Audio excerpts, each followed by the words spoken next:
കൊണ്ട് ഞാൻ വിടവാങ്ങുകയാണ്. സ്വർഗത്തിൽ നിന്നും ഹൃദയത്തിലേക്കൊരു സ്വർണ്ണ നൂൽപാലം പണിത പ്രവാചക, ജീവന്റെ ഭിന്നമാം നാദവൈചിത്ര്യങ്ങൾ ഏകമാം സത്തയിൽ ബന്ധിച്ച ധാർമ്മിക, തമ്മിലിടഞ്ഞും അഹങ്കരിച്ചും കരൾ കൊത്തിപ്പറിച്ചും ചവച്ചും പുളഛാത്ര ഗോത്ര കുറുമ്പിനെ കാട്ട് ക്രൗര്യങ്ങളെ ശാന്തി സങ്കീർത്തനമാക്കിയ നായക, മർത്യരക്തക്കറ പറ്റിയ ദംഷ്ട്രയിൽ മന്വന്തര സ്മൃതി കോർത്ത ബിംബങ്ങളെ സത്യവിശ്വാസ പ്രകാശ ധാവല്യത്തിൻ നിത്യപ്രവാഹാൽ തകർത്ത പ്രബോധക, വായിപ്പിനെന്ന് അത്യുന്നതത്തിൽ നിന്ന് വാതുറന്നോതിയ വിജ്ഞാനദായക, ക്ഷമിപ്പിൻ ക്ഷമാശീലനാണ് എത്രയും ശക്തനെന്നോതിയ വേദപാരംഗത, അന്നം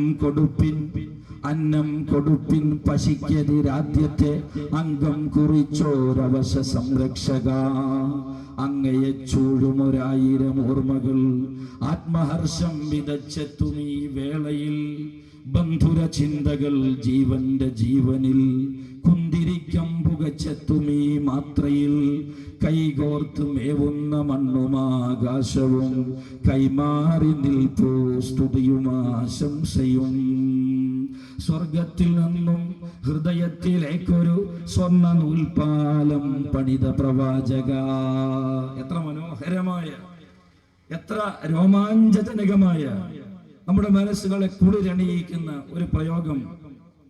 സ്വർഗത്തിൽ നിന്നും ഹൃദയത്തിലേക്കൊരു സ്വർണ്ണ നൂൽപാലം പണിത പ്രവാചക. മനുഷ്യ ഹൃദയങ്ങളെയാണ് പ്രവാചക പ്രഭു മുഹമ്മദ് റസൂലുള്ളാഹി സ്വല്ലല്ലാഹു അലൈഹി വസല്ലം തങ്ങൾ സ്വാധീനിച്ചത്. മനുഷ്യ ഹൃദയങ്ങളെയാണ്, മനുഷ്യന്റെ മനസ്സുകളെ തൊട്ട് സ്പർശിച്ചുകൊണ്ട് അവർക്ക് സ്വർഗത്തിലേക്ക് പാതയൊരുക്കിയ പ്രവാചക പ്രഭു മുഹമ്മദ് റസൂലുള്ളാഹി. തമ്മിലിടഞ്ഞും അഹങ്കരിച്ചും കരൽ കൊത്തിപ്പറിച്ചും ചവച്ചും പുളഛാത്ര ഗോത്ര കുറുമ്പിനെ കാട്ട് ക്രൗര്യങ്ങളെ ശാന്തി സങ്കീർത്തനമാക്കിയ നായക. സുകുമാർഗക്കാട് പാടുകയാണ്. പ്രവാചക പ്രഭു ഉദയം ചെയ്യുന്ന കാലത്തെ AD 6-ാം നൂറ്റാണ്ടിലെ ഡാർക്ക് ഏജ് എന്ന് ചരിത്രകാരന്മാർ വിശേഷിപ്പിച്ച തമോ യുഗത്തിലെ വൃത്തിഹീനമായ, മലീമസമായ, മ്ലേച്ഛമായ, ചീഞ്ഞു നാറുന്ന സംസ്കാരത്തിന്റെ ഇടയിലേക്ക് അവർ പരസ്പരം കടിച്ചു കീറുന്നവരാണ്. കാട്ട് ക്രൗര്യമുള്ള പുലികളെ പോലെ, സിംഹങ്ങളെ പോലെ. നേരത്തെ അജയൻ സാറ് പറഞ്ഞു, വെട്ടുക, മുറിക്കുക, പങ്കുവയ്ക്കുക ഗ്രാമം, പതനം ജനപഥ മുഖയും കൊന്നും തിന്നും വാഴുക പുലികളായി സിംഹങ്ങളായും മർത്യരാവുക മാത്രം വയ്യ. ജന്തുത ജയിക്കുന്നു, ജന്തുത ജയിക്കുന്നു. മനുഷ്യനാകാൻ ഇവിടെ ആരുമില്ല. ഇവിടെ മനുഷ്യനാകാൻ ആളെ കാണുന്നില്ല.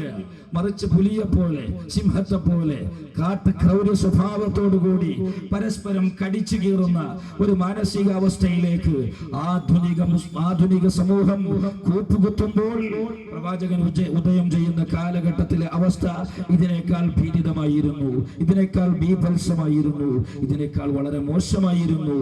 തമ്മിലിടഞ്ഞും അഹങ്കരിച്ചും കരൽ കൊത്തിപ്പറിച്ചും ചവച്ചും പുളഛാത്ര ഗോത്ര കുറുമ്പിനെ കാട്ട് ക്രൗര്യങ്ങളെ ശാന്തി സങ്കീർത്തനമാക്കിയ നായക.